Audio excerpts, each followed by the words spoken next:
Red green online present.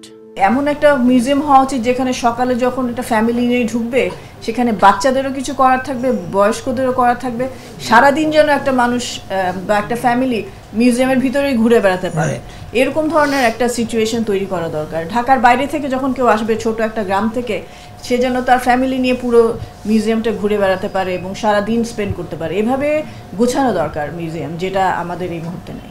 জাদুঘর আসলে একটা খুবই ইম্পর্ট্যান্ট যে কোনো দেশের বা জাতির জন্যে।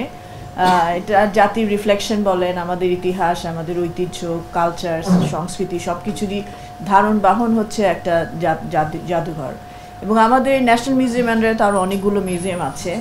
তো প্রথমেই যেটা চাই সেটা হলো যে একটা পর্ষদ যখন তৈরি হয়ে যাবে আমরা সবগুলো মিউজিয়ামে ঘুরে দেখতে চাই এবং দেখে এগুলার অবস্থা কি অবস্থায় আছে, আপনি ফিজিক্যাল স্টেট বা এখানে যে সমস্ত সংগ্রহ আছে সেগুলোর বিষয়গুলো দেখে নিয়ে একটা প্রপার প্ল্যানিংয়ের মধ্যে দিয়ে জিনিসগুলোকে যেন সুন্দরভাবে আরও মানুষের কাছে পৌঁছে দেওয়া যায়, এটা একটা মেইন গোল হবে।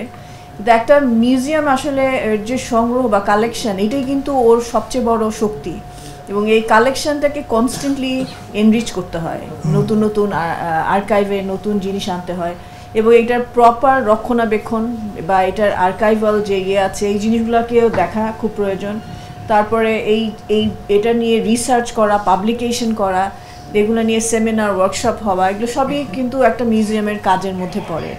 এবং তার মধ্যে সবচেয়ে বড় যেটা ইম্পর্টেন্ট সেটা হলো যে যেই সংগ্রহটা আছে সেখান থেকে বেছে একটা কিউরেটোরিয়াল প্রসেসের থ্রুতে আপনার মানুষের কাছে বা যারা ভিজিটাররা আসে তাদের কাছে জিনিসটাকে পৌঁছানো, মানুষ যেন দেখতে পারে এবং সেখানে শুধু বিভিন্ন স্তরের মানুষ যেন আসতে পারে এবং তাদের যেন সেভাবে একটা বিদেশিরা আসবে, দেশের মানুষ, বাচ্চা থেকে শুরু করে বয়স্ক সবার জন্য, প্লাস আমাদের বিভিন্ন ধরনের মানুষ আছে, প্রত্যেকের যেন রিফ্লেকশন সেখানে থাকে। তো এগুলা ইম্পর্টেন্ট পার্ট যেগুলো হয়তো আমরা চেষ্টা করব একসাথে মিলে। ডিজি মহোদয় আছেন, আমাদের যে হবে আপনার টিম আছে ওখানে ন্যাশনাল মিউজিয়ামে, সবাইকে নিয়ে একটা কালেকটিভলি আমরা কোলাবোরেটিভলি পর্ষদের থ্রুতে একটা ভালো একটা কিছু তৈরি করার একটা ইচ্ছা আছে। হোপফুলি আমরা সবাই মিলে কাজ করলে আমরা সেখানে পৌঁছাতে পারবো। Thank you. জাদুঘর অনেকবার ভিজিট করেছি। জি,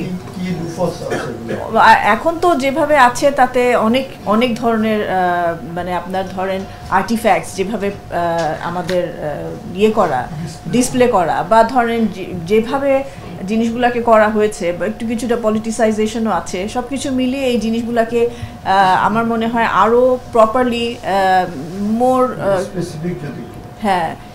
স্পেসিফিক আসলে ওভাবে তো বলা যাচ্ছে না, এটা তো আরো ভালোভাবে বিস্তারিত যে আরো সুন্দরভাবে আমাদেরকে রিসার্চ করে দেখে করতে হবে। আমি একটা প্রশ্ন যেটা হচ্ছে জাদুঘর কিন্তু ওয়ার্ল্ড ওয়াইড জাদুঘরের কাজ হচ্ছে গবেষণা করা, প্রদর্শন করা।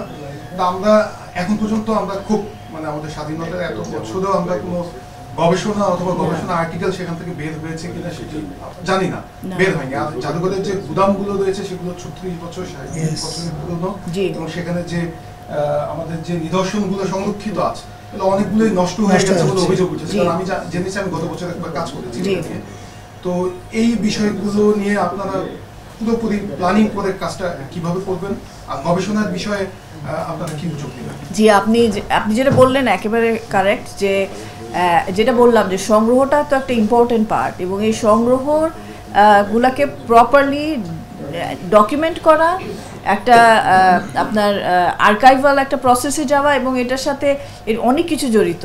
ধরেন এগুলোকে কিভাবে রক্ষণাবেক্ষণ করতে হবে, এক একটা জিনিসের এক একভাবে রক্ষণাবেক্ষণের প্রয়োজন হয়। তো সেইগুলোকে যেমন আর্ট এক ধরনের রক্ষণাবেক্ষণের প্রয়োজন, আর্টিফ্যাক্টস যেগুলো আছে, প্রত্নতাত্ত্বিক অনেক কিছু আছে যেগুলো আমাদের একভাবে দেখতে হবে। তো আমি মনে করি আর্কাইভাল পার্টটা আমাদেরকে খুব ভালোভাবে নজর দিয়ে জিনিসটাকে তৈরি করার ব্যাপার আছে, যেটা আমার মনে হয় কখনোই এভাবে খুব মানে একেবারে কনসেন্ট্রেট করে সময় দিয়ে করা হয়নি। তো এটা যেটা বললেন এটা একেবারেই সত্যি, এবং আমি নিজেও গিয়ে দেখেছি আর্কাইভের আপনার ওদের যে রিজার্ভ কালেকশনগুলো আছে সেই রিজার্ভ কালেকশনগুলো প্রপারলি যেই ধরনের হিউমিডিটি কন্ট্রোল, যে ধরনের টেম্পারেচার কন্ট্রোল লাগে, যেভাবে এগুলাকে প্রপারলি রাখার প্রয়োজন হয় স্টোরেজের, সেভাবে করা নাই। তো এই জিনিসগুলো দেখতে হবে। তারপরে রিসার্চ তো অবশ্যই খুবই প্রয়োজন, যা আছে আমাদের সেটাকে নিয়ে রিসার্চ করা, এবং আরও বড় জিনিস হচ্ছে যে সংগ্রহ বাড়ানো, হ্যাঁ, যেটা একেবারেই হয় না, খুবই কম হয়, যে নিজের থেকে প্রোঅ্যাক্টিভলি বিভিন্ন ধরনের ঘটনা কিন্তু কনস্ট্যান্টলি ঘটতে থাকে।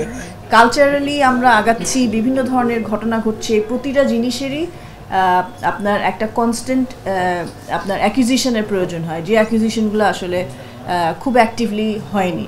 সো ওগুলা কিছুটা জোর দিতে হবে, এবং পাবলিকেশন, রিসার্চ, এগুলোতে আমি মনে করি যে অবশ্যই জোর দিতে হবে, যেটা আর তার পাশে তো আমাদের মিউজিয়ামে ভিজিটার আসবে, তাদের জন্য। এই বিশেষ প্রতিবেদনটি যদি আপনাদের ভালো লেগে থাকে অথবা উপকৃত হন, তাহলে অবশ্যই এই চ্যানেলটি সাবস্ক্রাইব করুন এবং লাইক, কমেন্ট ও শেয়ার করে রেড গ্রিন অনলাইনের সাথেই থাকুন। Thanks to everyone, red green online.